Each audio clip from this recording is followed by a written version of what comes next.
तो नमस्ते बच्चों, मैं हूं निखिल सर और आप देख रहे हैं राफ्ट एजुकेशन एक्सेस। आज के इस वीडियो में हम लोग पढ़ेंगे रसायन शास्त्र का एक मोस्ट इम्पॉर्टेंट लेसन जिसका नाम है कार्बन और उसके यौगिक।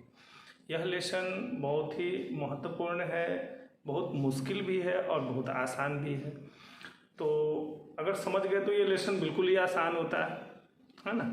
तो चलिए शुरू करते हैं आज का लेसन, कार्बन और उसके यौगिक, केमिस्ट्री का 4 लेसन क्लास 10। देखिए, कार्बन क्या है? कार्बन एक तत्व है, ठीक है, जिसकी परमाणु संख्या 6 होती है।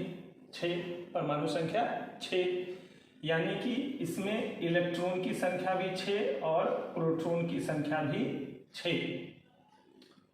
कार्बन के समस्थानिक आप समझते ही हैं, जिसका परमाणु संख्या समान हो और परमाणु भार अलग अलग हो। तो कार्बन के 3 समस्थानिक होते हैं, C612, C613 और C614, ठीक है। सब में इलेक्ट्रॉन और प्रोटॉन की संख्या बराबर होगी, लेकिन न्यूट्रॉन की संख्या यहाँ कितनी हो जाएगी? 6, यहाँ 7 और यहाँ 8। कैसे? तो ध्यान दीजिए, अभी ये शायद आपको नहीं आ रहा हो तो फिर मैं थोड़ा सा बता देता हूँ, डिटेल करता हूँ, क्योंकि ऑब्जेक्टिव में इससे क्वेश्चन पूछ दिया करता है। तो यहाँ देखिए, परमाणु संख्या सबका 6 है, तो Z बराबर P बराबर E, परमाणु संख्या बराबर प्रोटॉन की संख्या बराबर इलेक्ट्रॉन की संख्या। तो सिंपल है, यहाँ परमाणु संख्या 6 है तो सब में तीनों के लिए अलग अलग टेबल बना देते हैं कि अभी यहाँ देखिएगा, ध्यान दीजिएगा। चलिए फिर से, हाँ, तो यहाँ देखिए Z, P, E और N, परमाणु संख्या, प्रोटॉन की संख्या, इलेक्ट्रॉन की संख्या और न्यूट्रॉन की संख्या, तीनों के लिए अलग अलग निकाल के दिखाते हैं। परमाणु संख्या सबका कितना है? 6। प्रोटॉन की संख्या, तो प्रोटॉन की संख्या बराबर परमाणु संख्या, तो सबका परमाणु संख्या 6 है, तो प्रोटॉन की संख्या भी कितनी होगी? 6 होगी। इलेक्ट्रॉन की संख्या, जितना प्रोटॉन उतना ही इलेक्ट्रॉन। कोई भी परमाणु विद्युत उदासीन होता है क्योंकि उसमें इलेक्ट्रॉन और प्रोटॉन की संख्या बराबर होती है। और न्यूट्रॉन, तो न्यूट्रॉन जैसा कि आप जानते हैं, परमाणु भार A बराबर P प्लस N। ये जो A है ना, 12, 13, 14 जो देख रहे हैं, प्रोटॉन और न्यूट्रॉन को मिलाकर लिखा गया है। तो जब हमको पता है कि इसमें प्रोटॉन 6 है, तो 12 में कितना जोड़ेंगे तो 6 होगा, तो 6। अब 13, तो प्रोटॉन प्लस न्यूट्रॉन मिला के 13। यहाँ देखिए, 13 बराबर प्रोटॉन जोड़ न्यूट्रॉन, अब प्रोटॉन कितना? 6, तो सीधा है, न्यूट्रॉन कितना हो जाएगा? 13 माइनस 6 बराबर 7। ये कितना हो जाएगा? 8। तो इस तरह से हम कार्बन के बारे में ये बात समझे, इलेक्ट्रॉन, प्रोटॉन, न्यूट्रॉन। अब कार्बन का सबसे जो मोस्ट इंपॉर्टेंट जो बात होगा, जिसके ऊपर पूरा लेसन बेस्ड है, कार्बन का इलेक्ट्रॉनिक विन्यास। ध्यान दीजिए, इलेक्ट्रॉनों का वितरण। तो कार्बन का जो इलेक्ट्रॉनिक विन्यास होता है, ध्यान दीजिएगा, इलेक्ट्रॉनिक विन्यास कक्षा में हो जाएगा 2, 4। यानी कि पहली कक्षा नाभिक हो गया, नाभिक के चारों ओर जो पहली कक्षा है उसमें 2 इलेक्ट्रॉन, और जो दूसरी कक्षा हो जाएगी उसमें 4 इलेक्ट्रॉन, ठीक है ना? बात समझ गए? 2, 4 कक्षा में, और उप कक्षा में अगर इसका वितरण अगर हम करते हैं इलेक्ट्रॉन का, तो क्या हो जाएगा? 1s2, 2s2, 2p2। और कक्षक में इसका वितरण क्या होगा? हमने बच्चों इलेक्ट्रॉनिक विन्यास अलग से सिखाया, एक ट्रिक से आप प्लेलिस्ट में जाकर चेक कर सकते हैं अगर वो नहीं आता है तो यहाँ कक्षक में क्या हो जाएगा? 1s2, 2s2, 2px1, 2py1, 2pz0। ये कक्षक में, कक्षा, उप कक्षा और कक्षक में इलेक्ट्रॉनिक विन्यास। हाँ, हमने कक्षक में इलेक्ट्रॉनिक विन्यास प्लेलिस्ट में नहीं डाला है, अगर आपको चाहिए होगा तो बताइएगा कमेंट में, मैं डाल दूंगा। तो इस तरह से हम देख रहे हैं कि कार्बन के बाह्यतम कक्षा में कितना इलेक्ट्रॉन है? 4 इलेक्ट्रॉन है, ठीक है ना? ठीक है, बात समझ गए? कार्बन के बाह्यतम कक्षा में कितना इलेक्ट्रॉन? 4 इलेक्ट्रॉन। अच्छा, इसका वर्ग और आवर्त, इसको निकालना हम लेसन 5 में बताएंगे, इसलिए इसको यहाँ अभी हम नहीं लिख रहे हैं। ऐसे अगर आप चाहें तो याद रखने के लिए तो खैर रख ही सकते हैं कि इसके बाह्यतम कक्षा में P2 है, यहाँ पे P2 है, तो इसका आवर्त सारणी जो होता है ना, आवर्त सारणी पीरियोडिक टेबल, तो उसके अनुसार यहाँ वर्ग क्या हो जाएगा, वर्ग, तो वर्ग हो जाएगा P2 है तो 2 10 + 2, तो ये अभी आप नहीं समझ पाइएगा, ये जब हम 5th लेसन इसका पढ़ाएंगे तब हम आपको बताएंगे अच्छे से। तो इसका वर्ग हो जाएगा 14, 2 + 10 + 2। अच्छा, वर्ग में होता क्या है ना, वो बड़ी बात नहीं है, लास्ट में P है ना, तो P है तो देखिए सबसे पहले S आता है, उसके बाद D आता है, उसके बाद P आता है, तो P में दूसरा वर्ग है ये, तो P का 2 जुट गया तो 10 × 2 = 12 × 2 = 14, तो वर्ग संख्या इसका क्या हो जाता है 14। और आवर्त तो ज़्यादा से ज़्यादा यहाँ कक्षा की संख्या क्या है, तो 1 2 2 गो कक्षा है ना, इसमें क्या वो कक्षा है 2 गो, तो इसका आवर्त कितना हो जाएगा 2, तो वर्ग और आवर्त। तो इस तरह से हमने कार्बन का कुछ ये इंपॉर्टेंट उसके बारे में जानकारी देखी। हाँ, इसको आप दिमाग में रखिएगा कि कार्बन के बाह्यतम कक्षा में 4 इलेक्ट्रॉन। उसके बाद कार्बन बच्चों उपस्थित कहाँ होती है आप जो है पॉज कर करके आप इसको लिखते भी चलिए कॉपी पर। तो अभी ये जो है रटने वाला लेसन बिल्कुल ही नहीं है, आप जितना ध्यान से समझेंगे उतना अच्छा आपको कंसेप्ट हो जाएगा। तो इसमें हमको अब समझना बच्चों, अब कार्बन की उपस्थिति, कार्बन है कहाँ, कार्बन की उपस्थिति।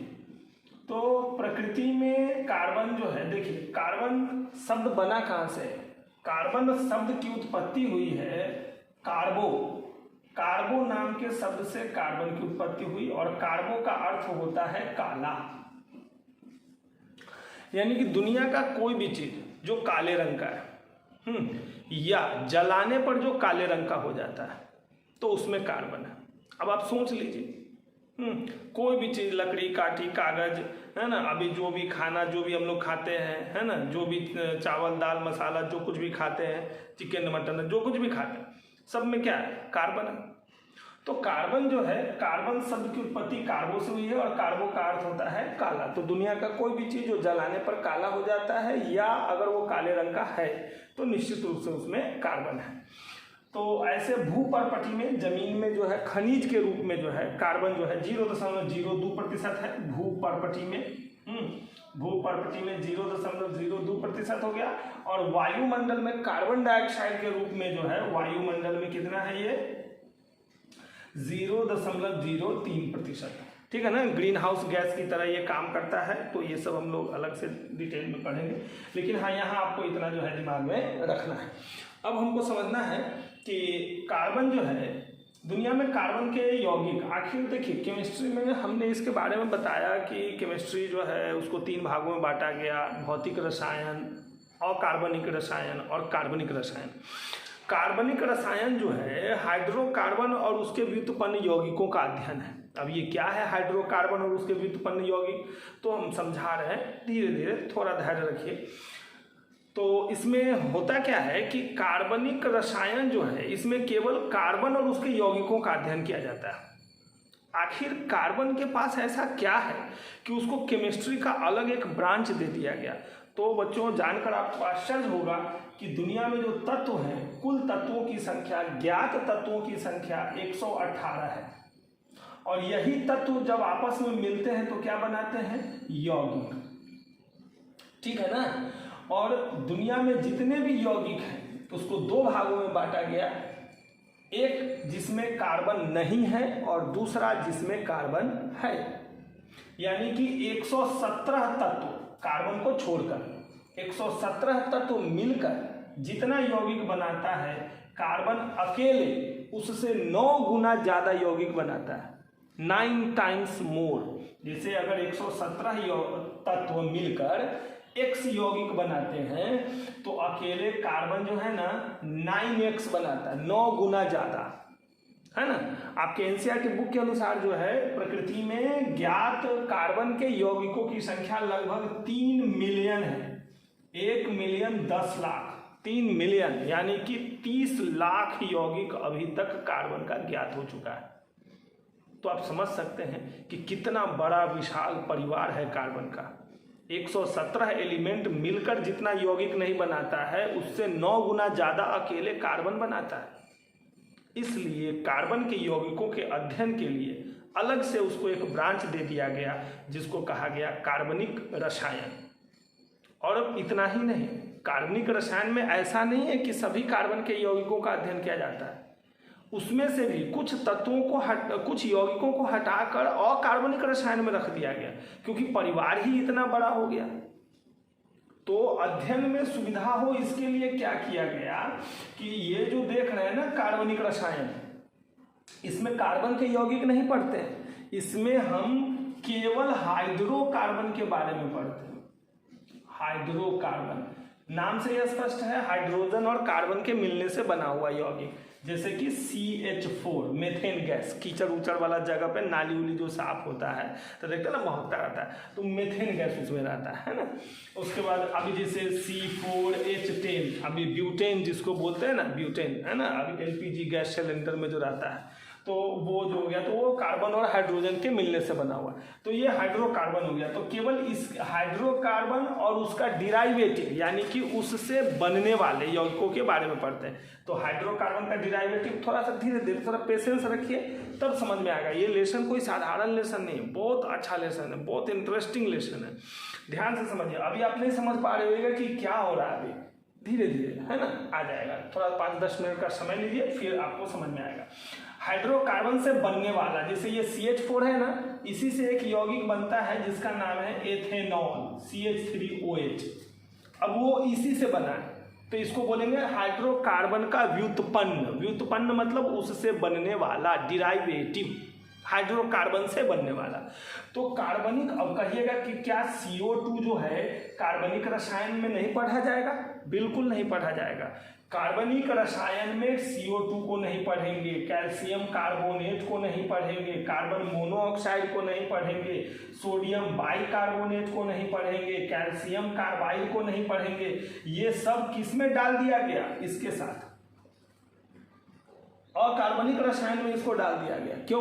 क्योंकि कार्बन के यौगिकों की संख्या इतनी अधिक थी कि अगर सभी कार्बन के यौगिकों का अध्ययन अगर किया जाए तो एक भाग बहुत बड़ा हो जाएगा, और इसीलिए अध्ययन में सुविधा के लिए कार्बन के कुछ यौगिकों को हटाकर, कार्बनिक रसायन से हटाकर अकार्बनिक रसायन में रख दिया गया।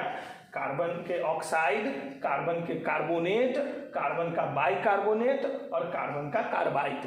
किसी भी धातु का कार्बोनेट, किसी भी धातु का बाइकार्बोनेट, कार्बन का ऑक्साइड, डाइऑक्साइड हो या मोनोऑक्साइड हो, या किसी भी धातु के साथ कार्बन का जो कार्बाइड है, इस सबको किस में रख दिया गया? अकार्बनिक यौगिक में। यानी कि इसका आपसे परीक्षा में पूछ देगा, 4 कुछ ऑप्शन दे देगा कि बताइए इनमें से कौन अकार्बनिक यौगिक है या कार्बनिक यौगिक नहीं है। तो आप याद रखिएगा कि कार्बन डाइऑक्साइड अकार्बनिक यौगिक है, कैल्शियम कार्बोनेट, ये सब जो है ना धातु के ऑक्साइड, कार्बन के ऑक्साइड, कार्बन के कार्बोनेट, अभी बाइकार्बोनेट, कार्बाइड, ये सभी किसके अंतर्गत आते हैं? अकार्बनिक रसायन में। तो बच कौन गया? हाइड्रोकार्बन और उससे बनने वाला, ठीक है ना। तो कार्बनिक रसायन में हम केवल इसी के बारे में पढ़ते हैं, हाइड्रोकार्बन और उससे व्युत्पन्न यौगिकों के बारे में। अब बच्चों एक बात सोचने वाली बात है कि आखिर कार्बन के अंदर ऐसा कौन सा गुण है, कार्बन जो है उसके अंदर ऐसा कौन सा गुण है कि वो इतना ज्यादा यौगिक बना लेता है? क्या 117 एलिमेंट मिल के जितना यौगिक नहीं बनाता है, कार्बन अकेले उससे 9 गुना ज्यादा यौगिक बना लेता है। आखिर कार्बन के अंदर ऐसा कौन सा गुण है?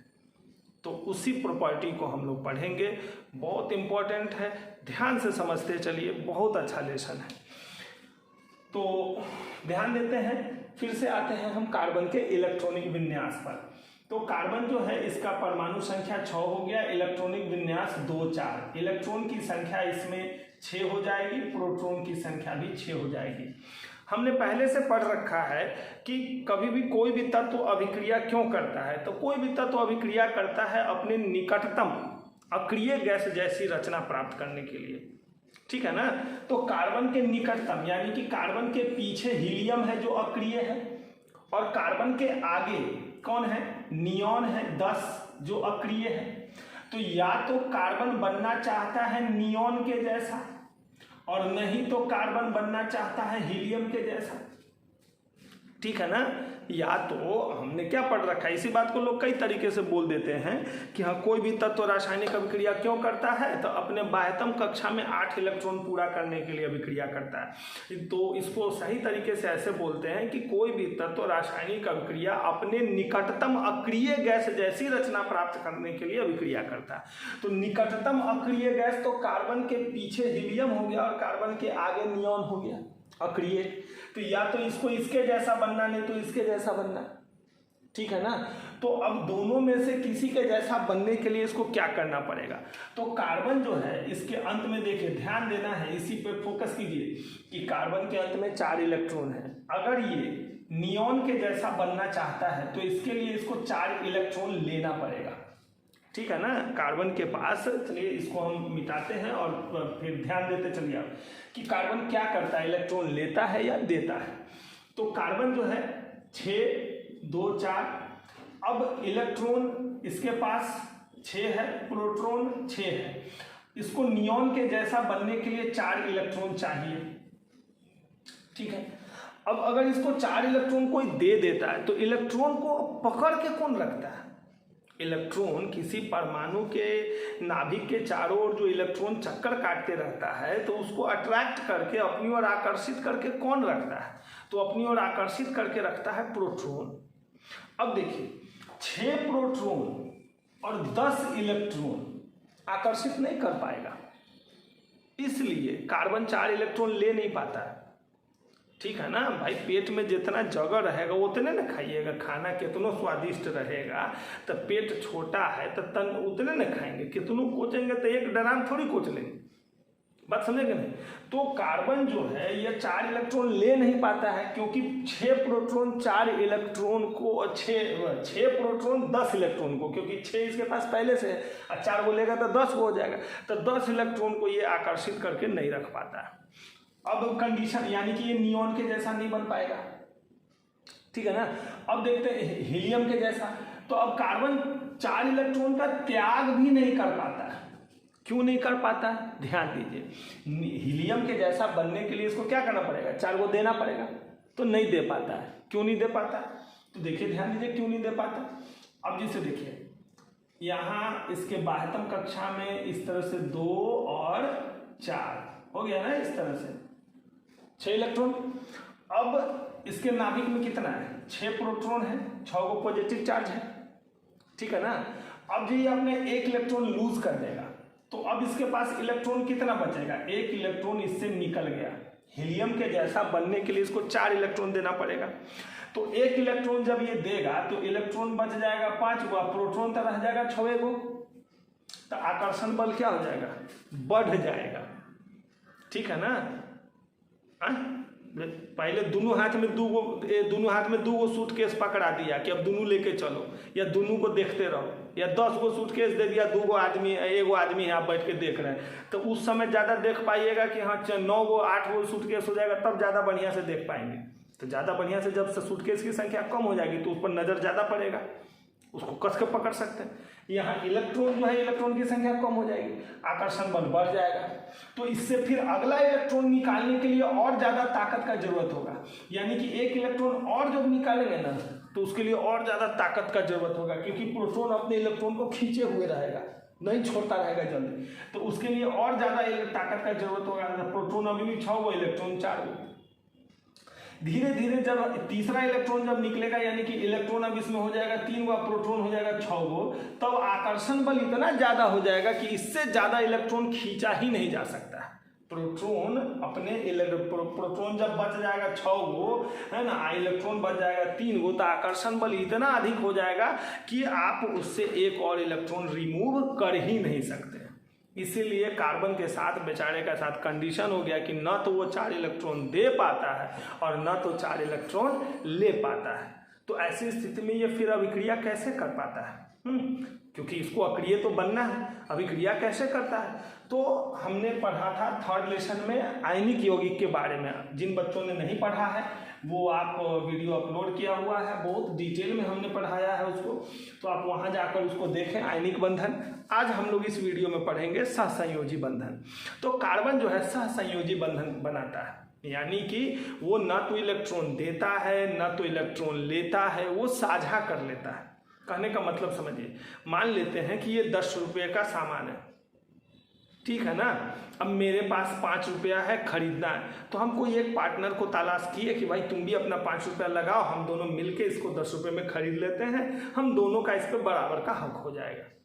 सिंपल, यही तो है सहसंयोजी बंधन। ध्यान दीजिए कैसे होता है। तो कार्बन सहसंयोजी बंधन किसे कहते हैं? तो वैसा रासायनिक बंधन जो इलेक्ट्रॉन के साझे से बनता है, इलेक्ट्रॉन के साझेदारी से। थर्ड लेसन में क्या था? आयनिक बंधन, धातु इलेक्ट्रॉन देता था और धातु इलेक्ट्रॉन लेता था। यहाँ क्या हो रहा है? सहसंयोजी बंधन, यानी कि इलेक्ट्रॉन का लेन देन नहीं होगा, इलेक्ट्रॉन की साझेदारी होगी। वैसा रासायनिक बंधन जो इलेक्ट्रॉन के साझेदारी से बनता है उसे सहसंयोजी बंधन कहते हैं। तो यहाँ हम लोग देखते हैं कार्बन सहसंयोजी बंधन बनाता है। क्यों बनाता है, बात समझ रहे हैं? क्योंकि ना तो ये 4 इलेक्ट्रॉन दे सकता है ना तो 4 इलेक्ट्रॉन ले सकता है। तो कार्बन जो है सहसंयोजी बंधन बनाता है। अब देखिए कैसे बनाता है। पहले सहसंयोजी बंधन को भी आपको पढ़ना है, ध्यान देते हैं। तो सहसंयोजी बंधन की परिभाषा आपने पढ़ा कि वैसा रासायनिक बंधन, इसको कोवैलेंट बॉन्ड अंग्रेजी में बोलते हैं, covalent bond. The bond formed by sharing of electrons is known as covalent bond. तो how covalent bond is formed? तो covalent bond is formed by the sharing of electrons. Covalent bond कैसे बनता है? तो इलेक्ट्रॉन के sharing से, साझेदारी से बनता है। तो कोवैलेंट बॉन्ड रहता कहाँ कहाँ है? ध्यान दीजिएगा, मैं आपको बहुत अच्छा सा ट्रिक बताने जा रहा हूँ, बहुत अच्छा सा, एकदम दिमाग में बैठ जाएगा। आपको कोई जरूरत नहीं याद रखने का कि कहाँ सहसंयोजी होगा नहीं होगा, अभी आप समझ जाइएगा। देखिए, समपरमाण्विक अणु, देखिए अणु जो होते हैं 2 तरह के होते हैं, समपरमाण्विक और विषम परमाण्विक। एक जैसे परमाणु से बनने वाला समपरमाण्विक, अलग अलग तरह के परमाणु से बनने वाला विषम परमाण्विक, होमोएटॉमिक और हेटेरोएटॉमिक। तो समपरमाण्विक अणु जो हो गया ना, जैसे कि H2, तो यह एक अणु है, लेकिन इसमें 2 परमाणु है। तो दोनों परमाणु किसका है? हाइड्रोजन का है ना, O2, ठीक है ना, P4, S8, N2, Cl2, ये सब जो देख रहे हैं ना, ये सब समपरमाण्विक अणु है। अब N2, इस एक अणु में 2 परमाणु है, लेकिन दोनों परमाणु है किसका? नाइट्रोजन का है, एक जैसा परमाणु। तो एक जैसे परमाणुओं से बनने वाले यौगिक अणु समपरमाण्विक अणु कहलाते हैं। और समपरमाण्विक अणु में हमेशा जब होगा तो सहसंयोजी बंधन ही होगा, याद रखिएगा, ठीक है। दूसरा, तो पहला तो आपने समझ गया कि भाई सहसंयोजी बंधन कहाँ रहेगा। दूसरा, दुनिया का कोई भी यौगिक अगर उसमें कार्बन है या उसमें हाइड्रोजन है या उसमें दोनों है, ठीक है ना, अकेले कार्बन हो जैसे कि CO2, कार्बन है ना इसमें, तो ये सहसंयोजी बंधन है। केवल हाइड्रोजन, तो हाइड्रोजन है ना, तो सहसंयोजी है। या दोनों CH4 है ना, तो ये सहसंयोजी। तो सहसंयोजी बंधन आप पहचान गए कि कहाँ कहाँ रहेगा। तो समपरमाण्विक अणु में, या ऐसा कोई भी अणु जिसमें कि कार्बन उपस्थित हो या हाइड्रोजन उपस्थित हो या उसमें कार्बन हाइड्रोजन दोनों में का दोनों उपस्थित हो, तो निश्चित रूप से उसमें कौन सा बंधन हो जाएगा? सहसंयोजी बंधन हो जाएगा। तो चलिए, अब सहसंयोजी बंधन 3 प्रकार के होते हैं। सहसंयोजी बंधन के बारे में तो आपने सीखा कि भाई सहसंयोजी बंधन होता क्या है, तो इलेक्ट्रॉनों की साझेदारी से बनने वाला बंधन है ना। तो अभी सहसंयोजी बंधन जो है 3 प्रकार के होते हैं। वो किस आधार पर? तो इलेक्ट्रॉन के संख्या के आधार पर, कि कितने इलेक्ट्रॉनों की साझेदारी हो रही है। तो यदि 1 इलेक्ट्रॉन की साझेदारी हो गई तो एकल सहसंयोजी बंधन, 2 इलेक्ट्रॉन का साझेदारी हुआ तो द्विक सहसंयोजी बंधन, 3 इलेक्ट्रॉन की साझेदारी हो गई तो त्रिक सहसंयोजी बंधन, और 3 से अधिक नहीं होता। आयनिक बंधन भी 3 प्रकार के होते हैं, यानी कि इलेक्ट्रॉन का लेन देन जो होता है वो भी 1, 2, 3, बस इससे ज़्यादा नहीं हो सकता है। और इलेक्ट्रॉन का पार्टनरशिप जो है, साझेदारी जो है, वो भी 3 से ज़्यादा नहीं होता है। तो चलिए एकल सहसंयोजी बंधन का उदाहरण देखिए। ध्यान देते हैं Cl2 कैसे बना Cl2, ठीक है ना। तो क्लोरीन इसका परमाणु संख्या 17 तो इलेक्ट्रॉनिक विन्यास 2 8 7, 2 गो क्लोरीन है। ध्यान दीजिएगा इलेक्ट्रॉन बिंदु रचना, कभी कभी परीक्षा में सीधे बोल देता है क्लोरीन का इलेक्ट्रॉन बिंदु रचना लिखिए, तो क्या दिक्कत है भाई, क्लोरीन का इलेक्ट्रॉन बिंदु रचना पूछ रहा है तो लास्ट में 7 है ना, तो 7 को इलेक्ट्रॉन दे दीजिए ना, 2 का जोड़ा कर दीजिए, तो 2 3 6 एगो बच गया तो 7, ठीक है ना। चलिए, लेकिन ऐसे हमको बनाना भी क्या है Cl2। Cl2 कैसे बनता है, तो चलिए Cl2 कैसे बनता है ध्यान देते हैं। तो यहाँ 2 क्लोरीन, एक क्लोरीन बन गया, यहाँ Cl2 में कै गो क्लोरीन है, 2 गो, तो एगो क्लोरीन दे दिए ना, एक और क्लोरीन देते हैं Cl2, 1 2 3 4 5 6 7। अब देखिए क्लोरीन के अंत में 7 इलेक्ट्रॉन है, इसको पूरा कितना करना है 8, एक लेगा नहीं है किसी से, इसके बारे में हमने 3rd लेसन में बताया है। अगर आप नहीं देखिए केमिस्ट्री पढ़ेंगे और केमिकल बॉन्ड अगर नहीं आता है तो फिर केमिस्ट्री क्या पढ़ेंगे भाई, तो पहले केमिकल बॉन्ड को पढ़ना पड़ेगा, है ना। तो ध्यान दीजिए, तो 3rd लेसन में हमने बताया था आयनिक बॉन्ड और यहाँ बता रहे हैं हम कोवैलेंट बॉन्ड। ध्यान दीजिए, तो क्लोरीन को लास्ट में कितना पूरा करना है 8, तो इसके पास है कितना 7, ये उसको बोलेगा भाई तू अपना 1 दे देना, नहीं देगा, क्यों, क्योंकि ये उसी नेचर का है, सेम नेचर का है, ये तू ही दे देना। तो भाई दोनों में से कोई किसी को देने वाला नहीं है, तो ये क्या बोलेगा तेरा 1 मेरा, तो ये क्या बोलेगा तेरा भी 1 मेरा, ठीक है ना। यहाँ कोई किसी को दिया नहीं है। अब यहाँ क्या हो रहा है सो देखिए 1 2 3 4 5 6, 1 2 3 4 5 6, और ये जो देख रहे हैं ना ये दोनों के बीच में रह जाएगा। अब इसके चारों तरफ भी 8 हो गया और इसके चारों तरफ भी 8 हो गया, ये जो देख रहे हैं ना ये कॉमन हो गया, इसी को कहते हैं सहसंयोजी युग्म, बॉन्ड पेयर, ठीक है ना, या सहभागी युग्म, इलेक्ट्रॉनों का सहभागी युग्म। ये जो कॉमन हुआ ना दोनों के बीच में, ये वाला जो कॉमन है ना, इसको कहते हैं सहभागी युग्म, सहभागी युग्म, ठीक है ना, बॉन्ड पेयर। अच्छा, और ये सब जो देख रहे हैं इसको बोलते हैं लोन पेयर, इलेक्ट्रॉनों की निर्जन जोड़ी, जो साथ में तो गया। अब मान लीजिए 2 गो लड़का के बीच में मैटर हो जाता है, आप किसी बच्चा का ना सुनते कि चलो मैटर हो गया, तब आपके साथ 10 गो लड़का गया, तब मार करते समय 10 गो लड़का थोड़ी मार करता रहता है, 2 4 गो आपके साथ मार कर रहा है, 4 गो पीछे जो है वो कहता हाँ दोस्त मार मार मार मार, तो वो सब जो है बाद में जब बात खुलेगा ना मास्टर साहब के पास, जब कंप्लेन जाएगा तो क्या कहेगा ना सर हम नहीं मारे हैं, पूछ तो लीजिए, तो वो सब दगाबाज सब है, निर्जन जोड़ी हो गया, वो साथे है लेकिन रिएक्शन नहीं किया। तो उसी तरह से ये जो देख रहे हैं ना ये सब साथे है तो लेकिन रिएक्शन नहीं किया, तो ये सब हो गया लोन पेयर, निर्जन जोड़ी। आई दोनों ये जो जोड़ी है ये कौन चीज से बना है, साझेदारी से बना है, तो ये हो गया सहयोगी युग्म, सहभागी युग्म, है ना, बॉन्ड पेयर। तो एकल रासायनिक बंधन, एकल सहसंयोजी बंधन कैसे बना समझ गए। अब देखते हैं द्विसहसंयोजिक बंधन, यानी कि 2 इलेक्ट्रॉनों की साझेदारी से बनने वाला बंधन। तो O2 ध्यान दीजिएगा, अगर ये बंधन अगर इसको अगर अच्छे से समझ जाइएगा तो फिर रिलेशन में कुछ है नहीं, बहुत आसान है। O2 तो ऑक्सीजन का इलेक्ट्रॉनिक विन्यास देखिए, ऑक्सीजन 8 तो 2 6, तो ऑक्सीजन के अंत में कितना इलेक्ट्रॉन, तो 6 इलेक्ट्रॉन, तो 2 ऑक्सीजन है ना, तो दोनों के अंत में कितना हो जाएगा 6 इलेक्ट्रॉन। अब देखिए इसको भी अपना 8 पूरा करना है, इसको भी 8 पूरा करना है, तो ये क्या करेगा आपस में साझेदारी कर लेगा, 6 और 2 8, तो इसका 6 तो इसका 2 8। तो अब दोनों के बीच में जो है देखिए बॉन्ड पेयर 2 आ जाएगा, देखिए 2 जोड़ा बॉन्ड पेयर हो गया ना, तो 4 2 6 2 8, 4 2 6 2 8, तो ये जो देख रहे हैं ये हो गया सहभागी। तो यहाँ दोनों के बीच में कई गो इलेक्ट्रॉन का साझेदारी हुआ है, 2 का, तो इसीलिए हो गया डबल बॉन्ड। और वहाँ जो था क्लोरीन के बीच में क्या था, वो सिंगल बॉन्ड, 1 इलेक्ट्रॉन के साझेदारी।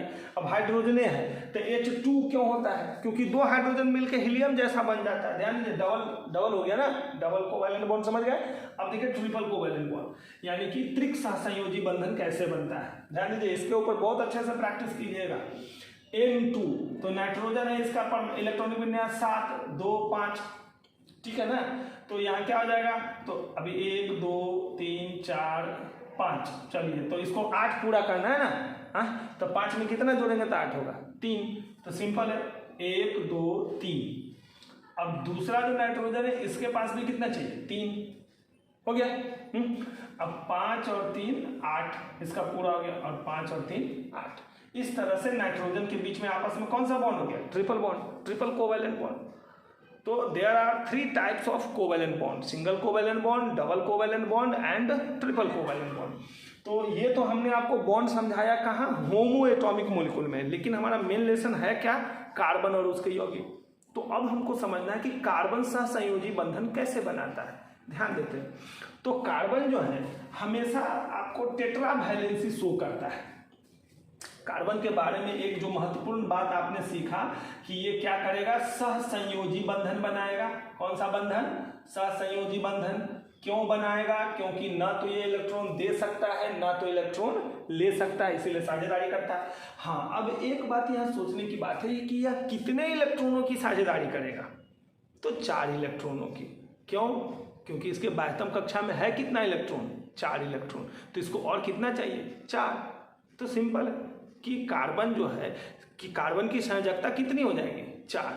तो कार्बन की संयोजकता जो है ये आप याद रखिएगा, पूरे लेसन में एक ही चीज याद रखने वाली बात है कि कार्बन की संयोजकता कितनी होती है, तो 4 होती है। यानी कि कार्बन अपने चारों तरफ कै गो बॉन्ड बनाएगा, 4 गो। कार्बन कै गो बॉन्ड बनाएगा, 4। कैसे, तो क्लोरीन कै गो बॉन्ड बनाता था, तो एगो का है, तो सिंगल कोवेलेंट का है तो उसके अंत में 7 था, तो एक होना चाहिए। ऑक्सीजन कै गो बॉन्ड बनाया था, 2 गो का है तो उसके अंत में 6 है, तो 2 गो चाहिए तब ना 8 होगा। तो कार्बन जो है इसको 8 पूरा करना है, तो कै गो बॉन्ड बनाएगा, इसके अंत में 4 है तो 4 गो बॉन्ड और बनाएगा तब ना होगा। बात समझ रहे हैं ना। तो कार्बन जो है इसकी संयोजकता कितनी होती है, 4 होती है। यानी कि कार्बन के कुल बंधनों की संख्या जो होगी, किसी भी यौगिक में कार्बन के कुल बंधनों की संख्या 4 होगी। तो अब देखते हैं हम कार्बन कैसे सिंगल डबल ट्रिपल बॉन्ड बनाता है। चलिए ध्यान देते हैं, एक एग्जाम्पल से समझते हैं, फिर लेसन पे आएंगे हम कि कार्बन इतने अधिक यौगिकों की रचना क्यों करता है। तो चलिए, हमने एक यौगिक का नाम लिखा था CH4, इसको मेथेन कहते हैं। आपको ये सब कुछ भी नाम या जो भी फॉर्मूला ये सब आप देखिएगा, आपको कुछ भी रटने का जरूरत नहीं है, सब कुछ कंसेप्ट है ना। बड़ा से बड़ा फार्मूला, IUPAC नोमेनक्लेचर, ब्रांच का, स्ट्रेट चेन, ब्रांच चेन सब सिखाएंगे। ध्यान दीजिए, ओपन क्लोज सब सिखाएंगे। अभी 80 से केवल समझते चलना है बस। तो CH4 कार्बन जो है CH4 कैसे बनाता है, तो कार्बन के बारे में हमने पढ़ रखा है, कार्बन 6 2 4 और हाइड्रोजन 1 इलेक्ट्रॉनिक विन्यास 1। तो हाइड्रोजन को क्या बंध बनाना है, एक बंधन, क्योंकि हाइड्रोजन को बनना किसके जैसा, हीलियम के जैसा। भाई कोई भी तत्व तो अपने नजदीक वाले अक्रिय गैस जैसा बनना चाहता है, तो हाइड्रोजन के नजदीक में कौन है अक्रिय, हीलियम। तो इसको किसके जैसा बनना है, हीलियम के जैसा। तो हीलियम के अंदर में 2, तो इसके पास 1 है तो 1 होना चाहिए। और जबकि कार्बन को किसके जैसा बनना है, नियोन के जैसा बनना है, तो इसको क्या गो चाहिए, 4 गो। ठीक है ना, 4 इलेक्ट्रॉन चाहिए ना इसको। अब देखिए, तो सिंपल है कि कार्बन को चाहिए 4 इलेक्ट्रॉन और हाइड्रोजन को चाहिए 1 ही। अब कार्बन अपने चारों तरफ से 4 इलेक्ट्रॉन लेके पहुंचेगा हाइड्रोजन के पास कि भाई हाइड्रोजन भाई कर ले, दोस्ती कर ले, तुम्हारा भी काम बन जाएगा, मेरा बन जाएगा। अब हाइड्रोजन कहेगा मेरा तो बन जाएगा, इसका तो बन गया, लेकिन कार्बन का कैसे बनेगा। कार्बन अगर उसके साथ साझा भी करता है तो इसका 4 और 1 5 ही तो पूरेगा ना, जबकि कार्बन को पूरा कितना करना है, 8। तो ये इसके साथ ही अभिक्रिया तभी करेगा, सीधा एक कार्बन 1 हाइड्रोजन से अभिक्रिया नहीं करेगा, क्योंकि कार्बन का तो इसमें ऑक्टेट 8 पूरा नहीं हो पाएगा ना। हाइड्रोजन का तो काम बन जाएगा, तो कहेगा हाँ कर लेते हैं, लेकिन कार्बन कहेगा नहीं करेंगे। क्यों नहीं करेंगे, क्योंकि भाई हमको तो 1 वो मिलेगा, तो तुम जाओ 3 गो और दोस्त को बुला के ले आओ। तो बस अब देखिए कैसे होगा। कार्बन जो है ना अपने चारों तरफ 1 इलेक्ट्रॉन लेके खड़ा है कि आओ दोस्ती करो। हाइड्रोजन जो है 4 हाइड्रोजन आएगा, क्योंकि 1 हाइड्रोजन तो 1 ही दोस्ती करेगा ना, तो 4 गो हाइड्रोजन चाहिए क्या। तो ये अब इसके 1 गो से साझा कर लिया, तो हाइड्रोजन का 2 गो पूरा हो गया, इसका काम बन गया, मजा आ गया इसको। अब देखिए इसका भी 2 गो पूरा हो गया, इसको भी मजा आ गया, इसका भी 2 पूरा हो गया, इसको भी फुल मजा, इसका भी हो गया, बल्ले बल्ले। इसका क्या होगा, अभी सब से 1 ले लेगा। बात समझे कि नहीं समझे। ये कार्बन से चारों हाइड्रोजन अपना 1 लेके 2 पूरा कर लिया ना, ठीक है। अब जो ये साझा करेगा तो क्या करेगा, चारों के साथ 1 इलेक्ट्रॉन की साझेदारी कर लिया, और इस तरह से कार्बन का ऑक्टेट पूरा हो गया, कार्बन का अष्टक पूरा हुआ। तो यहाँ जो बंधन जो बना, अब यहाँ देखिए कौन सा बंधन बना, एकल बंधन, क्योंकि कार्बन और हाइड्रोजन के बीच में कितने इलेक्ट्रॉन की साझेदारी हुई है, एक इलेक्ट्रॉन की, दोनों ने एक एक दिया है ना। अरे इसके साथ अब एक वो कार्बन है, चारों हाइड्रोजन के साथ थोड़ी देखेंगे, सब के साथ अलग अलग। देखिए ध्यान दीजिए, इसी का आप देखिए कैसे लिखेंगे इसको, एगो कार्बन था और चारों तरफ से 4 गो हाइड्रोजन था, तो चारों के साथ कै वो बंधन बनाया है, एक एक बंधन बनाया है, तब ना 2 2 4 2 6 2 8 इलेक्ट्रॉन पूरा हो गया। तो कार्बन एकल बंधन कैसे बनाया, एकल सहसंयोजी बंधन समझ गए। अब देखते हैं कार्बन द्विसहसंयोजी बंधन कैसे बना पा रहा है। ऐसे इसको याद नहीं करना है, बहुत आसान है, हजारों फार्मूला बनाना सिखाएंगे, बहुत आसान है ना, बस आप थोड़ा समझते चलिए। हाँ, स्किप कीजिएगा, कुछ भी नहीं समझ पाइएगा, फिर जैसे है वैसे ही रह जाइएगा। ध्यान दीजिए, अब C2H4, ठीक है ना, C2H4, इसको एथीन बोलते हैं, क्या बोलते हैं सिखाएंगे, कोई बड़ी बात नहीं है। C2H4 ये एक यौगिक है, कैसे बना।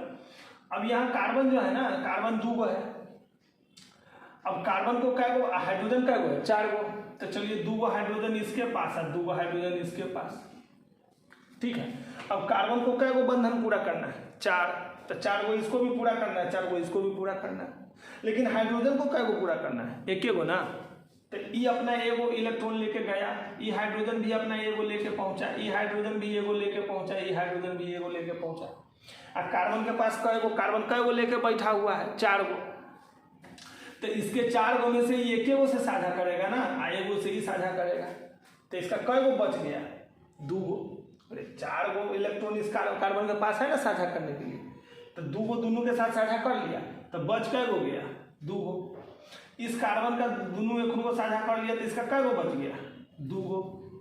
तो दोनों कार्बन के 2 इलेक्ट्रॉन का सेटिंग तो हो गया, लेकिन 2 गो इसका भी बच गया, 2 गो इसका भी बच गया। अभी देखिए, तो ये हाइड्रोजन के साथ तो हो गया, चलिए इसका तो काम बन गया। अभी दोनों हाइड्रोजन के साथ अगर कार्बन शेयरिंग करता भी है, तो इसका कै गो पूरेगा, 2 2 4 2 6 गो न पूरेगा, तो ये क्या करेगा, इसका भी 2 गो पकड़ लेगा। अब देखिए, तो इस घेरा में 2 2 4 2 6 2 8 गो पूर गया। अब ई जो है ना, ई भी उसका 2 गो पकड़ लेगा, साझा होता है तो दोनों में बराबरी न होगा। तो अब यहाँ देखिए, तो कार्बन कार्बन के बीच में कई गो इलेक्ट्रॉन का साझा हुआ है, 2 गो का, तो डबल बॉन्ड, ठीक है ना, द्विसहसंयोजी बंधन। हाइड्रोजन के साथ तो एक्शन हो गया रजनीकांत वाला, चलिए कोई बात नहीं। अब ये हाइड्रोजन के साथ क्या लो, दोनों के साथ एक एक। हाँ, अरे बात समझे कि नहीं समझे, कैसे हो गया समझ में आया, डबल बॉन्ड कैसे बना, समझे कि नहीं समझे, ठीक है। चलिए अब ट्रिपल बॉन्ड देखते हैं कि कार्बन में ट्रिपल बॉन्ड का एग्जांपल समझिए, त्रिसहसंयोजी बंधन कार्बन में। तो चलिए एक छोटा सा यौगिक लिखते हैं, C2H2 एथाइन। अब देखिए कैसे बना, कार्बन 2 गो, हाइड्रोजन क्या है, 2 गो है, तो एगो इसके पास एगो इसके पास, तो भाई ये खुन गो, चलिए हाइड्रोजन एगो लेके गया कि हाँ तोरा एगो से हम साझा कर लेबो, ई गया कि हाँ हम तोरा एगो से साझा कर लेबो, लेकिन ये कार्बन कै गो लेके झंक रहा है, 3 गो, अभी तो 3 गो साझा करना बाकी है, आ ये भी कै गो लेके झंक रहा है, 3 गो, तो ये ओकरा पकड़ेगा 2।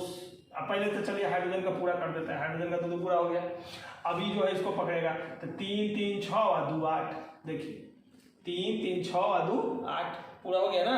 अब ये इसका पकड़ लेगा, 3 3 6 और 2 8। तो इस तरह से कार्बन कार्बन के बीच में क्या गो बंधन हो गया, 3 गो बंधन। हाइड्रोजन के साथ क्या गो बंधन हो गया, 1 गो बंधन। तो इस तरह से कार्बन में सहसंयोजी बंधन होता है, एकल सहसंयोजी, द्विसहसंयोजी और त्रिसहसंयोजी। अब चलिए हम लोग बहुत इंपॉर्टेंट अच्छे से पढ़ते जा रहे हैं, ध्यान देते चलिएगा। और जितना ज़्यादा प्रैक्टिस होगा उतना ज़्यादा परफेक्टनेस आएगा। सिंपल है, कोई जादू तो है नहीं कि हाँ हो जाएगा, मेहनत ही करना पड़ता है। तो चलिए अब हम लोग समझते हैं कि कार्बन इतने अधिक यौगिकों की रचना क्यों करता है, ठीक है ना। कार्बन इतने अधिक यौगिकों की रचना क्यों करता है, क्या कारण है कि कार्बन 30 लाख से भी अधिक यौगिक बनाता है। तो ध्यान दीजिएगा, कार्बन इतने अधिक यौगिकों की रचना करता है, इसके पीछे सबसे पहला कारण है कि यह इलेक्ट्रोपॉजिटिव और इलेक्ट्रोनिगेटिव दोनों के साथ रिएक्शन करता है। कार्बन है ना, वो इलेक्ट्रॉन देने वाले से भी रिएक्शन करता है, इलेक्ट्रॉन लेने वाले से भी रिएक्शन करता है। यानी कि जैसे हम लोग पढ़े थे आयनिक यौगिक में क्या, धातु जब करता है तो इलेक्ट्रॉन देने वाला जैसे धातु है तो जब रिएक्शन करेगा तो किससे करेगा, लेने वाला से। लेकिन कार्बन जो है ना, धातु और अधातु दोनों से करता है। कार्बन कैल्शियम से भी कर लेगा और कार्बन ऑक्सीजन से भी कर लेगा। तब सीधा है कि आप घर से जब निकलिएगा कि आप सोच के निकलिएगा कि हाँ ना, जितना शरीफ लड़का होगा, पढ़ने वाला सब होगा, उसी से दोस्ती करेंगे। आप कोई यह सोच के निकलेगा कुत्ता बिलाई बानर जे मिलेगा सबसे दोस्ती कर लेंगे। तो सिंपल है, दोस्तों की संख्या सबसे अधिक किसकी होगी, जो कुत्ता बिलाई बानर सबसे कर लेगा। अब समझे कि नहीं, तो वह कार्बन है, जे मिला उसी को गले लगाते चलो। तो कार्बन जो है सबसे पहला तो मुख्य कारण यह है कि कार्बन विद्युत धनात्मक और विद्युत ऋणात्मक दोनों प्रकार के तत्वों से अभिक्रिया कर लेता है। दूसरा जो कारण है कि कार्बन इतने अधिक यौगिकों की रचना क्यों कर पाता है, जो सबसे महत्वपूर्ण कारण है और उसका काम है श्रृंखलन का गुण, catenation property. Carbon can form chain. ध्यान दीजिएगा, इसको बहुत अस्थिर से समझिएगा, खूब गौर से समझिए। कार्बन आपस में चेन बना सकता है। अब जैसे देखिए, हमने थोड़ा सा इस बात को, चलिए, कार्बन कैन फॉर्म चेन, या इसको हिंदी में लिखते हैं श्रृंखलन का गुण, ठीक है ना, कैटेनेशन प्रॉपर्टी, ठीक है। तो श्रृंखलन का गुण क्या है कि कार्बन आपस में श्रृंखला बना सकता है। अब आपको जानकर आश्चर्य होगा कि जो पॉलीथीन हम लोग उपयोग करते हैं, आखिर वो आज से क्यों सरकार बोलती है कि इसका उपयोग नहीं करना है। आप देखते होगा मिट्टी उट्टी जो खुदाई होता है तो कैसा कैसा पुराना पन्नी सब निकलेगा, उसको जाकर धोइएगा, चॉकलेट का पन्नियाँ फलना चलना, तो इसे नए के नए रहता है। क्यों रहता है, तो आज जो पन्नी बना है उसको ख़त्म होने में, डिस्ट्रॉय होने में 20 बरस लगेगा कम से कम। क्योंकि पन्नी जो होता है ना, पॉलीथीन, सबसे जो मिनिमम क्वालिटी का होता है, उसके एक अणु में 10,000 से लेकर 50,000 तक कार्बन हो सकता है एक अणु में। चलिए, जैसे जैसे लेसन आगे बढ़ेगा वैसे वैसे बहुत कुछ समझ में आएगा। श्रृंखलन का गुण यानी कि कार्बन आपस में श्रृंखला बना सकता है, इस तरह से चेन बना लेगा एकदम, जितना लंबा 10,000, 20,000, 50,000 ऐसे एक लाइन से चेन बना लेगा। और वो भी चेन ऐसा ही नहीं, सीधा भी बना सकता है, इसमें ब्रांच भी कर लेगा, कोनो ठीक नहीं इसका, ऐसे ऐसे रहेगा, आए वो को अपन इन्हें से जोड़ लेगा, आओ आप इन्हें से मिलो, इन्हीं से मिलो, जिन्हें से मन में आएगा उधर से जोड़ लेगा। खाली खुली हुई, तो ये दोनों कैसा है, खुला हुआ है, इसका मुंह खुला हुआ है। एगो कार्बन का कै गो बंधन, 4 गो बंधन, अभी समझाया है, पूरे लेसन में ये बात याद रखिएगा। एक कार्बन का कितना बंधन, 4 बंधन, तो बस हो गया। एक कार्बन का 4 बंधन, तो सीधा हिसाब है इस तरह से देखिए, 4 गो बंधन सबका है, 1 2 3 4, 1 2 3 4, 4 गो बंधन है ना सबका। तो यहाँ भी कार्बन का 4 बंधन पूरा कीजिए ना, आपको जैसे मन में आता है, जितना मन में आता है उतना कार्बन लिख दीजिए, और खाली बंधन पर ध्यान रखना है कि एगो कार्बन का कै गो बंधन होगा, 4। एगो कार्बन का कै गो बंधन, 4। तो एगो है 2 3 4, 1 2 3 4, 1 2 3 4, 1 2 3 4। एगो कार्बन के चारों तरफ 4 गो लकीर होना चाहिए, 1 2 3 4। तो ये जो श्रृंखला देख रहे हैं, चेन है, कहिएगा अच्छा और जोड़ेंगे तो ना होगा। अरे भाई काहे नहीं होगा, हम तो बोलिए रहे हैं 10,000 20,000 पूरा बोर्ड भर दीजिए, है ना, अपना घरे तक ले खींच के ले जाइए, कोई दिक्कत नहीं है। खाली कार्बन एक गो बात रखाइएगा, इन्हीं का 2 गो ब्रांच दिए था, आपको मन करता था वो दे न दीजिए, जितने का ब्रांच देना है, जहाँ देना है, जो मुँह घुमाना है, जैसे ले जाना है ले जाइए, कोई दिक्कत नहीं है। सब तरह का यौगिक हो सकता है। कैसे पूरा 30 लाख बुझाए ना, इसमें खाली एक बात ध्यान देना है क्या, कि ये वो कार्बन के चारों तरफ लकीर कै गो पूरना चाहिए, 4 गो, ठीक है ना। Total number of bond 4। तो चलिए यहाँ पर तो बहुत ज़्यादा हम लिख दिए हैं। तो कार्बन जो है श्रृंखलन का गुण शो करता है, यानी कि कार्बन आपस में मिलकर श्रृंखला बना सकता है। और कार्बन की श्रृंखला 3 प्रकार की होती है। सीधी श्रृंखला, ऐसे एक लाइन से चेन में सीधा, ठीक है ना, एकदम सीधा चेन वाला। दूसरा शाखित श्रृंखला यानी कि ब्रांच वाला, जैसे 1 2 3 4 गो दे दिए एक लाइन से, 5 गो दे सकते हैं, कोई दिक्कत नहीं है। कहीं पर एगो ब्रांच लगा दिया, कहिएगा बीचे में लगाना है, अरे भाई कोई ज़रूरत नहीं है, आप यहाँ भी लगा सकते हैं, है ना। एक गो लगाना है, वो बोले तो 2 4 10 जो वो लग सकता है, उतना लगा दीजिए, क्या दिक्कत है। 1 2 3, अभी 1 2 3 1 2 3 4, 1 2 3 1 2 3 4 1 2 3 4 4 केवल पूरा होना चाहिए। अब इसका क्या वो पूरा एक वो तो 2 3 4 4 वो बंधन खाली दिमाग में रखना है कि एक कार्बन का 4 बंधन, हर कार्बन का 4 बंधन आपको पूरा रखना है। तो ये जो देख रहे हैं ना कार्बन आपस में श्रृंखला बना सकता है, और कार्बन दीजिएगा और जोड़ लेगा, सब मिला के एक एक यौगिक बनेगा। बात समझ रहे कि नहीं? तो उसके बाद वो बंद श्रृंखला भी बना सकता है, ध्यान दीजिएगा। क्लोज, ये दोनों ओपन है, खुला हुआ है ना, मुंह खुलल है कि ना, तब ना जेने से जोड़ना है जोड़ दीजिए। आप बंद भी बना सकता है। तो बंद माने के ना, तो सबसे छोटी बंद श्रृंखला, गणित पढ़ते हैं ना मैथ, तो सबसे छोटी जो बंद आकृति होगी वो क्या होगा? त्रिभुज होगा। तो त्रिभुज के जैसा बना लेगा। देख लीजिए बंद हो गया ना, एगो कार्बन के कै गो बंधन? 4 गो। तो कै गो पूरा हुआ है? इसका कै गो बंधन पूरा हुआ है? 1 2 2 ये बना। तो कै गो बाकी है? 2 गो। तो 2 और 2 4 हो गया। 1 2 3 4 1 2 3 4। तो ये इस तरह का भी चेन बना सकता है, बंद वाला 3 गो से 4 गो का भी। चतुर्भुज लेखा हो गया ना, तो बात बुझाया। 4 गो। तो आप कहिएगा तो फिर बंधन 4 गो, तो पूरा वाला 4 गो बंधन 1 2 3 4 1 2 3 4 1 2 3 4 1 2 3 4 हो गया। पेंटागन भी बना सकता है, 5 गो से बंद। देखिए अभी 4, इस सब को आपको पढ़ना है, इस सब का स्ट्रक्चरल फार्मूला, इस सब आपको लिखना सीखना है, बहुत आसान है, कुछ नहीं है, एकदम बकवास। ध्यान देते चलिए, खाली समझते चलिएगा तो कुछ है थोड़ी ना। 5 गो से पेंटागन ऐसे करके बंद कर दिए, 5 गो। तो बात बुझाया? 5 गो से न मिलिए 4 गो ऊपर लगा दिए 5 गो। तो आप बंधन कै गो पूरा करना है? 4 गो। तो एक कै गो बंधन है? 2 गो। तो 2 2 4 1 2 3 4 1 2 3 4 1 2 3 4 1 2 3 4। तो इस तरह से जो है हेक्सागोन भी बना सकता है 6 गो से। तो मैक्सिमम 6 गो है ना। 3 गो से बंद, 4 गो से बंद, 5 गो से 6 गो से बंद। तो वो भी हम समझाते हैं। तो श्रृंखला कै तरह का हो गया? 3 तरह का। कार्बन जो है इतने अधिक यौगिकों की रचना क्यों करता है? तो इसका सबसे पहला कारण कि ये विद्युत धनात्मक और विद्युत ऋणात्मक दोनों प्रकार के तत्वों से अभिक्रिया कर सकता है। दूसरा गुण, ये श्रृंखलन यानी कि आपस में श्रृंखला बना सकता है, और वो भी 3 तरह की श्रृंखला बना सकता है, सीधी श्रृंखला, शाखित श्रृंखला और बंद श्रृंखला। और बंद श्रृंखला का एक और उदाहरण हम दे देते हैं, 6 गो वाला। ये सब बना के रख लीजिएगा, पॉज कर करके अपना देखते चलिए और इसको बनाते चलिए। जितना ज़्यादा प्रैक्टिस कीजिएगा ये लेसन उतना आसान है। 6 गो कार्बन से, तो 1 2 3 गो ना दे दिए है ना। रे स से षटकोण न पढ़े नर्सरी क्लास में, स से षटकोण, हाँ से वाला षटकोण। तो 1 2 3 4 4 गो बंधन खाली पूरा करते चलना है। उसमें गड़बड़ी हुआ तो सब काम खराब हो जाएगा, हो गया। तो ये हो गया षटकोण वाला, बेंजीन इसको बोलते हैं, है ना। चलिए बेंजीन अभी पढ़ेंगे एक एक करके। तो ये बात तो समझे कि नहीं समझे? हेक्सेन हो गया, ये बेंजीन नहीं है, हेक्सेन है। तो अभी ठीक है, नाम पता सब बताएंगे। पहले बात समझे कि नहीं, ये बंद श्रृंखला है, बंद है ना। देखते हैं बंद हो गया कि नहीं हो गया। तो कार्बन का सबसे महत्वपूर्ण गुण 2 गो हो गया, ये बात समझ गया कि विद्युत धनात्मक और ऋणात्मक दोनों से विक्रिया कर सकता है। और उसके बाद ये श्रृंखलन का गुण बताता है। और तीसरा जो महत्वपूर्ण गुण है वो समझिए कि ये आपस में सिंगल बॉन्ड, डबल बॉन्ड और ट्रिपल बॉन्ड तीनों बना सकता है। यानी कि इलेक्ट्रॉन अगर रहेगा पूरा पूरा तो सिंगल, ठीक है ना, आ इलेक्ट्रॉन कहीं घट गया ना तो आपस में डबल बना लेगा, ओहू से घट जाएगा तो ट्रिपल बना लेगा। यह तो इसका कमाल है, ध्यान दीजिए, अस्थिर से समझिएगा। कार्बन हाइड्रोजन से विक्रिया किया तो बना दिया मीथेन, बना दिया ना। तो कैसे बना दिया?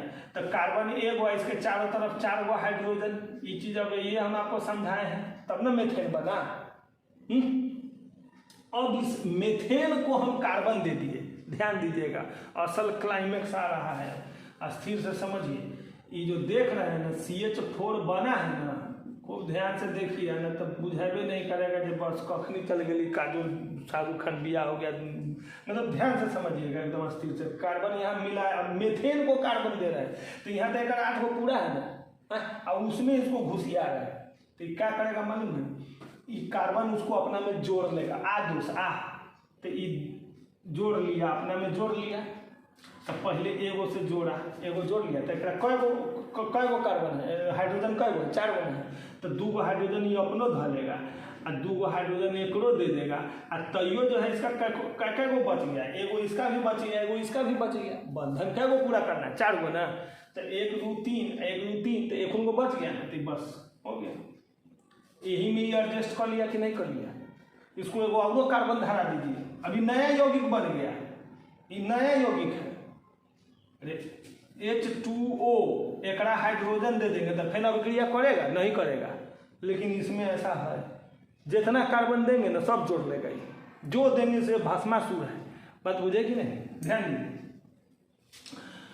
अब इसको एगो और कार्बन दे के दिखाते हैं। एगो और कार्बन दिए तो ये क्या करेगा सो देखिए। चलिए इसको मिटाते हैं। मिटाएं, जगह नहीं है, क्या करें, मिटाइए देते हैं। ठीक है। तो अभी जो बना था सो देखिए, ये बना था है, ये ना बना था एथीन, ये बना था, का नाम है एथीन। बताएंगे केना नाम पड़ता है सब, है ना, सब होगा। तो ये कार्बन इसको और दे दिए। तो अब देखिए क्या करेगा, ये दोनों मिल के ओकरा बोलाएगा आ दोस्त आ। तो ये क्या किया सो देखिए, ओकरो जोड़ लिया अपना में। आ हाइड्रोजन है कै गो? 4 गो। अब बंधन देखिए कै गो खाली है, 1 2 3, एक 2 गो पूर गया तो 2 गो एक बाकी है, तब ना 4 पूरेगा। 1 गो नहीं करे तो 3 गो खाली है। 3 3 6 2 8 गो बंधन खाली है। हाइड्रोजन है कै गो? 4 गो। तो ये क्या करेगा सो देखिए, कैसे कमाल करने जा रहा है सो देखिए। अब कहिएगा हमको केना बुझाएगा कि कब केना क्या होगा? बुझाएगा, आराम से पढ़ते चलिए, सब बुझा जाएगा।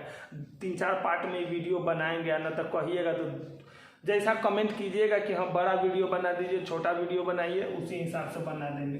लेकिन प्रैक्टिस कीजिएगा तो वही मज़ा आएगा, ना तो ये तो माथा दुखा देगा। ध्यान दीजिए। तो ये 4 गो कार्बन, 4 गो हाइड्रोजन है तो 3 गो हाइड्रोजन ले लिया। अब 1 गो बचा हुआ है तो एगो इसको दे देगा। और ध्यान दीजिए क्या किया अपना में, एक 4 गो पूरा हुआ है ना, एक कै गो पूरा है? 1 गो। एक 2 गो, तो ये आपस में ट्रिपल बना लेगा। ध्यान दीजिए, खूब स्थिर से देखिएगा। 3 आ 1 4, 3 आ 1 4, एक 1 2 3 4। अब कहिएगा आप तो फट दिन मार दिए यहाँ 3 गो, हम क्या ना मारेंगे? सिखाएंगे धीरे धीरे। अभी तो हम यह बात बता रहे हैं ना कि कार्बन आपस में सिंगल बॉन्ड भी बना सकता है, डबल बॉन्ड भी बना सकता है, ट्रिपल बॉन्ड भी बना सकता है। बात समझे कि नहीं समझे? धीरे धीरे बनाना सिखाएंगे। एक बार में कहना सीख जाएगा। बहुत बड़का लेसन है, बहुत एकदम दिमागी लाल वाला लेसन है। तो इस बात को समझिए। अभी तक 3 गो प्रॉपर्टी कार्बन का पढ़े। क्या क्या?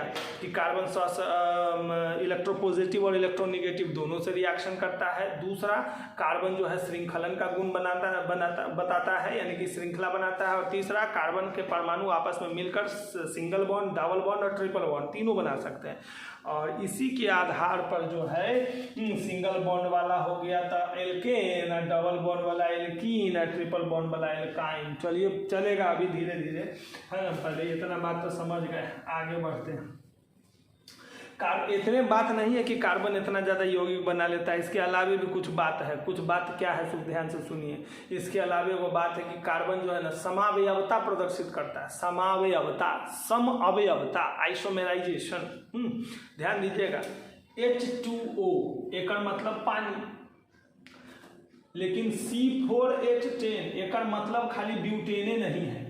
ये 1 गो यौगिक के नाम नहीं है, ये 2 गो यौगिक के नाम है। कहिएगा ये क्या ना हो गया, फार्मूला तो 1 गो है। तो यह तो बात है कि कार्बन जो है ना श्रृंखला जो बनाता है ना, तो श्रृंखला में अलग अलग तरह का व्यवस्था बना लेता है। परमाणु उतने रहेगा, अब व्यवस्था उसका बदल जाएगा। देखिएगा कैसे, ध्यान दीजिए। C4H10 है ना, तो 4 गो कार्बन एक लाइन से हुआ। अभी आप क्या पढ़ने जा रहे हैं? समावयवता। कभी कभी बोर्ड परीक्षा में तो ऐसा करता है कि सीधे 5 नंबर में पूछ देता है कि ब्यूटेन के 2 गो समावयवी का फार्मूला लिखिए। सीधे 5 नंबर में। मतलब केमिस्ट्री में नंबर जो है बहुत उठता है, खाली समझ में आना चाहिए। खाली डंटे खींचने का नंबर ही मिलता है कार्बन उसके यौगिक में, लेकिन यह बात है डंटा खिंचाएगा कैसे से समझ में आना चाहिए। तो कार्बन 4 गो तो दे दिए, 4 गो हाइड्रोजन का गो तो 10 गो। तो अभी 10 गो है ना, तो 1 2 3 4 5 6 7 8 9 10। देखिए चारों के सब के 4 गो पूरी है कि नहीं पूरी है? हाइड्रोजन लगा दीजिए यहाँ पर, हाइड्रोजन सबके साथ लगा दिए। तो एक का नाम है नॉर्मल ब्यूटेन। कथी नाम है का? Normal butane. तो बात बुझे कि नहीं बुझे? ये हो गया नॉर्मल ब्यूटेन। अब इसी का व्यवस्था बदल जाएगा, मतलब कार्बन की संख्या और हाइड्रोजन की संख्या नहीं बदलेगी, उसका अरेंजमेंट बदल जाएगा। कैसे? तो देखिए यहाँ देख रहे हैं चारों कार्बन कैसे है, सीधा है, एक लाइन से है, सीधी श्रृंखला है। अब देखिए इसी को ना बदल देते हैं, 1 2 3, 3 गो कार्बन एक लाइन से। और एक वही में ब्रांच लगा दिया, कहिएगा ब्रांच नीचे ही में लगाते हैं। अरे भाई आपको मन है तो ऊपरी में लगा दीजिए ना, कोई फर्क नहीं पड़ेगा, उतने बात रहेगा। बात बुझाया? तब देखिए तो इसी को फिर से लिख रहे हैं, ये जो देख रहे हैं ना इसी को फिर से लिख रहे हैं। तो अब देखिए कार्बन जो है इसमें कै गो था, 4 गो, तो 4 गो कार्बन इहो है कि ना। अब एगो कार्बन का कै गो बंधन, 4 गो, तब 1 2 3 आएगो या 4 गो, 1 2 3 आएगो 4 गो, एक कै गो, तो 1 2 3 4 गो, 4 गो बंधन एकदम पूर्णा चाहिए। बात बुझे कि नहीं? सब में हाइड्रोजन लिख दीजिए, सब में हाइड्रोजन लिख दीजिए। अब गिन के देखिए तो हाइड्रोजन कै गो पूर गया, हाइड्रोजन कै गो पूरा, 1 2 3 4 5 6 7 8 9 10, तीनों के 3 गो हुआ, एगो 1 कर 4 गो, तो 3 3 9 1 10 गो ना हो गया। तो कार्बन 4 गो, हाइड्रोजन 10 गो, बात उतने है। जोड़ के देखेंगे तो इतने पूरेगा दोनों में, लेकिन दोनों में व्यवस्था अलग अलग हो गया। इसी का नाम ना समावयवता है। तब क्या समावयवता किसे कहते हैं? तो जब ऐसे कार्बन के ऐसे यौगिक जिनके अणुसूत्र समान किंतु संरचना सूत्र अलग अलग होते हैं, उसे समावयव, इस घटना को समावयवता कहते हैं। और ऐसे यौगिक समावयवी कहलाते हैं। जैसे ब्यूटेन के 2 गो समावयवी हो गया, एगो के नाम हो गया नॉर्मल ब्यूटेन, ये सीधा है तो नॉर्मल, और शाखा वाला है तो इसका नाम है आइसोब्यूटेन। क्या नाम है? आइसोब्यूटेन। तो अब देखिए दोसर रहता था ये, उसके लिए C4H10 एक गो यौगिक होता है, कार्बन के लिए 2 गो यौगिक के फार्मूला है, तो संख्या न बढ़ेगा। एगो और समावयवता का सुन लीजिए, पेंटेन का समावयवता 2 गो का आपको पढ़ना ही है, ब्यूटेन का और पेंटेन का। तो पेंटेन का समावयवी एगो देख लीजिए, उसके बाद मामला फिनिश करेंगे फिर अगले वीडियो में, है ना। लेकिन इतना पढ़िएगा, शुरू से देखते चलिएगा तब ही होगा। खूब ईमानदारी से देखिएगा, जादू मंत्र वाला लेसन नहीं है, पूरा ईमानदारी से पढ़ने और पढ़ाने वाला लेसन है। तो हम ईमानदारी से पढ़ा रहे हैं, आप ईमानदारी से पढ़ते हैं कि नहीं पढ़ते ये आपके ऊपर डिपेंड करता है। चलिए तो अभी ध्यान देते हैं, अब हमको समझना है पेंटेन के समावयवी, पेंटेन के समावयवी, तो पेंटेन तो C5H12, तो इसका 3 तरीके का समावयवी हो सकता है, 1 2 3 4 5 गो कार्बन हो गया ना, 5 एक लाइन से दे दिया, सब का 4 गो बंधन पूरा कर दीजिए, सब में हाइड्रोजन लिख दीजिए। अरे सीधा हिसाब में बहुते बाद में सिखाएंगे, खाली देखते चलो ना ईमानदारी से, लाइक और सब्सक्राइब करते चलो, ना तो हम छोड़ियो देंगे, कोनो ठीक नहीं है ना। तो अभी इसीलिए लाइक हो भाई, इतना मेहनत कैला कोनो करेगा, पसीना कैला बहाएगा, लाइके करने के लिए है, आपको नहीं कीजिएगा तो कैला करेंगे। तो अभी सीधा हिसाब देखिए, तो कार्बन हो गया क्या गो, 5 गो, अभी देखिए C5H12, ठीक है। अब इसी को हम दूसरे तरीके से सजा रहे हैं, 1 2 3 4 गो कार्बन है, एगो ब्रांच बना दिए, तो 4 1 5 गो हो गया। अब देख लीजिए यहाँ पर सीधा हिसाब, बात बुझे कि नहीं। तो अभी जैसे हो गया, ठीक है ना। अब देखिए बात बुझे कि नहीं बुझे, ठीक है। उसके बाद एगो और देखिए, तो 1 2 3, देखिए अभी दो तरह का इसका हो गया। एगो यहाँ देख रहे हैं, इसका नाम है नॉर्मल पेंटेन। क्या नाम है इसका? Normal pentane. इसका नाम है आइसोपेंटेन। क्या नाम है इसका? आइसोपेंटेन। इसको बोलते हैं नियोपेंटेन। क्या नाम है? देखिए कार्बन 5 गो पूरा, 3 4 5 गो पूरा, अब सब के 4 गो बंधन, तो ये कार्बन के 4 गो पूर गया, अहू कार्बन के 4 गो, अहू कार्बन के 4 गो, अहू के 4 गो पूर गई ना, सबके 4 गो, और सब में हाइड्रोजन लिख दीजिए। एक गो बात तो दिमाग में रखना है कि एगो कार्बन और बंधन कै गो? 4 गो। कार्बन के हमेशा बंधन कै गो रहेगा? 4 गो रहेगा। 3 3 6 3 9 3 12, C5H12 गिन के देखिएगा तो तीनों में कार्बन 5 गो है, हाइड्रोजन 12 गो है, लेकिन व्यवस्था तीनों में अलग अलग है। इसी को कहते हैं समावयवता। तो पेंटेन के 3 समावयवी होते हैं और ब्यूटेन के 2 समावयवी होते हैं। कभी कभी बोर्ड एग्जाम में पूछता भी है कि ब्यूटेन के कितने समावयवी होते हैं, और न तो पूछ देगा कि कम से कम समावयवता प्रदर्शित करने के लिए कार्बन परमाणुओं की संख्या कितनी होनी चाहिए। तो याद रखिएगा 4। बाकी सब मिलते हैं फिर अगले वीडियो में। लाइक शेयर सब्सक्राइब जरूर कीजिएगा। Okay, bye bye.